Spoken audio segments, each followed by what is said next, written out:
friends. Thanks for tuning in. If you like this video, please give it a like, comment below, and take a moment to subscribe to our channel. Avondale, in the heart of North York, Ontario, is a mix of quiet residential areas, scenic parks, and urban convenience.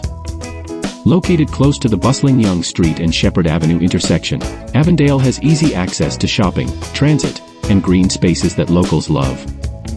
One of the highlights here is Avondale Park, a lovely spot for relaxation with its playgrounds, open lawns, and picnic spaces. Just nearby, you can also visit the larger Earl Bales Park for more trails, and in winter, a ski hill. The neighborhood's location near the Don River offers more green spaces and paths, perfect for walking or cycling. Historically, North York grew from smaller communities that developed around the early railroads and industry in Toronto, evolving over time into the diverse area it is today. Avondale, as part of this, has a blend of new developments alongside older, established homes. Avondale is a great mix of city and suburban life. Thanks for joining us on this quick tour.